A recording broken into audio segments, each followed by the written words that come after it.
안녕하세요. 오늘 저희는 보내주신 신세계 질서, 2025년 권력장악 저항이라는 글, 이거 좀 깊게 들여다보려고 합니다. 네, 흥미로운 주제죠. 이게 2025년을 어떤 일종의 분기점으로 보고 지정학적 혼란이나 무역 분쟁, 특히 그 중앙은행 디지털 화폐, CBDC라고 하죠. 이런 걸 통해서 어떤 보이지 않는 권력장악 시도가 있을 수 있다. 이렇게 좀 경고하는 내용이에요. 맞습니다. 특히 그 과정에서 심리적인 전략이 되게 중요하게 작용한다고 보고 있고요. 네, 바로 그 점이 상당히 흥미로운데요. 이 글이 과연 어떤 그림을 그리고 있는지 같이 한번 자세히 살펴보시죠. 네, 이 글은 우선 2024년에 나타난 여러 현상들, 이걸 좀 출발점으로 삼고 있어요. 아프리카나 미주 지역 선거에서 예상 밖의 결과가 나온다거나 유럽 내 포퓰리즘이 확산하는 거, 또 미중 갈등은 계속되고 있잖아요. 그렇죠. 끝나질 않죠. 네, 그리고 에너지 시장에서 러시아 영향력 문제라든가 또 세계경제포럼 WEF. 다보스 포럼으로 많이 알려진 곳이죠. 거기서 강조하는 글로벌 회복력 같은 흐름들, 이런 걸 쭉 지적하는데요. 근데 핵심 주장은 뭔가요? 이런 현상들을 나열하는 것 이상으로 핵심은 이런 끊임없는 혼란들 있잖아요. 예를 들어 식량 가격이 급등할 수 있다, 국경이 봉쇄될 수도 있다, 이런 불안 요소들이 사람들 마음에 어떤 공포심을 심는다는 거죠. 그래서 결국엔 안정을 갈망하게 만들고, 불안하니까 뭔가 확실한 걸 찾게 된다는. 그렇죠. 그 결과로 유엔의 미래를 위한 협약이라던가 아니면 WEF가 내세우는 그레이트 리셋 같은 거 있잖아요. 그 코로나19 이후에 사회경제 시스템을 근본적으로 바꾸자는 그런 구상들. 이런 어떤 초국가적인 해결책에 사람들이 좀 기대게 만들려는 그런 심리적인 전략이라는 분석인 거죠. 상당히 거시적인 분석인데요. 이런 지정학적 불안감이 단순히 심리적인 문제에만 그치는 게 아니라 그래서는 이게 경제적인 압박으로도 바로 연결된다고 보는 것 같던데요.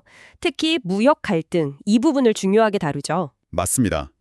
2024년 상황으로 예를 들면 미국이랑 중국 간의 기술 제재가 점점 더 강화되고 또 EU는 보호무역주의 쪽으로 가는 것 같고 우크라이나 사태 이후에 에너지 지형 바뀌면서 공급망은 계속 불안정하고요. 네, 물가도 계속 문제고요. 그렇죠. 러시아는 또 자원 통제 강화하려고 하고 고질적인 인플레이션 문제도 있고 이런 경제적인 고통, 그러니까 가난해진다거나 물건이 부족해진다거나 하는 이런 현실이 결국엔 보편적 기본소득, UBI나 아니면 디지털 배급카드 같은 거예요. 정부에서 나눠주는 그런 거요? 네. 어떻게 보면 통제가 좀 더 쉬운 그런 시스템에 대한 사람들의 수용도랄까, 이걸 높이는 효과가 있다는 분석이에요. 그리고 더 나아가서 이게 소수의 엘리트한테 권력을 집중시키려는 어떤 계산된 설계일 수도 있다. 이렇게 주장하는 거죠. 와, 그건 정말 강력한 주장인데요. 그래서 혹시 그런 의도된 설계라고 보는 근거 같은 걸 구체적으로 제시하나요? 아니면 현상 분석에 가깝나요? 글 자체는 주로 이제 현상들을 이렇게 쭉 연결하면서 그 이면에 뭔가 의도가 있지 않을까 이렇게 추론하는 방식에 좀 더 가까운데요. 예를 들면 IMF 같은 기관 보고서에서 무역 제한 조치가 급증했다. 이런 데이터를 인용하면서 이게 단순한 우연이 아닐 수 있다는 뉘앙스를 풍기는 식이죠. 그렇군요. 그럼 대안으로는 뭘 제시하나요? 그러면서 이제 대안으로는 좀 거대 시스템에 의존하는 걸 줄이자 이런 이야기를 해요.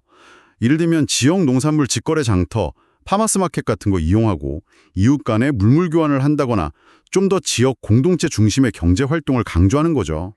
자급자족까진 아니더라도 좀 더 로컬 중심으로 가자는 거군요. 자, 그럼 이렇게 경제적인 어려움을 통해서 통제력을 높이려는 시도와 맞물려서 그래서 사실 가장 크게 우려하는 기술적 요소가 바로 그 중앙은행 디지털 화폐, CBDC인 것 같아요. 현재 상황은 어떻다고 설명하고 있나요? 네, 맞아요.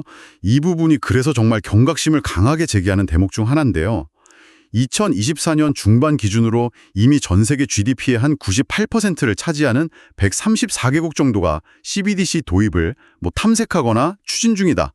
이렇게 지적해요. 98%면 거의 전 세계네요. 그렇죠. 중국 디지털 위안화, ECNY는 이미 학비나 병원비 결제 같은 데 쓰이면서 거래액이 9,860억 달러. 어마어마하죠.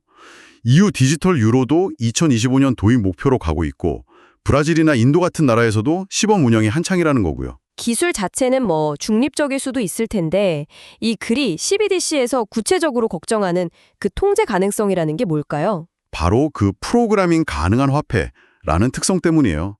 이게 무슨 말이냐면 돈의 사용처나 조건을 정부나 중앙은행이 미리 설정할 수 있다는 거죠. 아, 그러니까 예를 들면 이 돈은 식료품 사는 데만 써라. 이런 식으로? 네, 정확해요. 정부가 승인한 특정 상품만 구매하도록 제한하거나 더 나아가서 특정 단체, 예를 들어 뭐 시위에 참여하는 시민단체 같은 곳으로는 아예 자금 이체를 원천적으로 막아버리는 식의 통제가 가능해진다는 거예요. 와, 그건 정말 무서운데요? 그렇죠.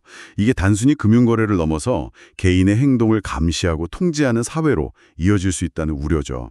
프라이버시 침해는 물론이고 중국의 사회신용 시스템처럼 개인의 어떤 등급이랑 연동될 가능성까지 제기하고요. 실제로 비슷한 사례가 있었나요? 네, 그래서는 2022년에 캐나다 트럭 시위 때 참가자들 은행 계좌가 동결됐던 사례를 들고 있어요.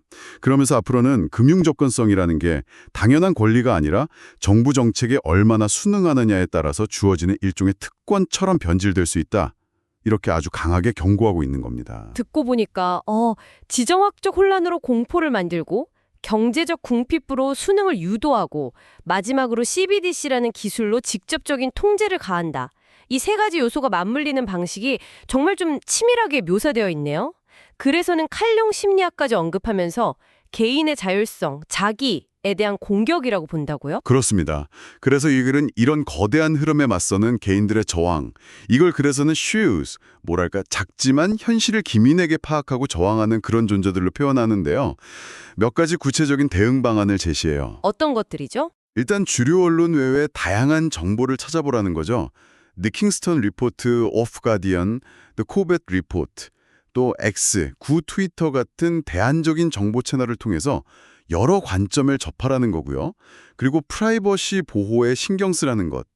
예를 들면 현금 사용을 계속 유지하고 대화 내용 암호화되는 시그널 같은 앱을 쓰고 또 비트코인이나 모메로처럼 중앙기관 없이 운영되는 탈중앙화 암호화폐에도 관심을 가져보라는 제안을 합니다. 기술에 기술로 맞서는 느낌도 있네요. 그렇죠. 그리고 또 중요한 게 공동체 구축이에요. 물물 교환이나 서로 돕는 네트워크 같은 지역 공동체를 만들고 블로그나 소셜미디어, 심지어 밈을 통해서라도 자기 목소리를 내는 게 중요하다. 이렇게 강조해요. 핵심은 고립되지 않고 서로 연결되는 데 있다는 거죠. 네. 오늘 살펴본 글은 2025년을 중요한 시점으로 보면서 현재 진행 중인 여러 변화들이 개인의 자유와 자율성에 미칠 수 있는 어떤 잠재적 위협에 대해서 상당히 좀 강한 어조로 경고하고 있는 것 같습니다. 특히 CBDC가 가져올 수 있는 통제사회의 가능성, 이 부분에 대한 우려가 참 인상 깊었고요. 네, 결국 이 글은 다가오는 변화 속에서 우리가 비판적으로 생각하고 정보를 잘 분별하고 무엇보다 사람들 간의 어떤 연대, 이걸 잃지 않는 게 중요하다 이렇게 말하고 있는 것 같아요. 그렇죠. 제시된 여러 대응 방안들을 보면서 지금 당신의 상황에서 가장 중요하게 여기고 또 실천해 볼 만한 것은 무엇일까? 이렇게 스스로에게 질문을 던져보는 것도 꽤 의미 있는 작업이 될 것 같습니다.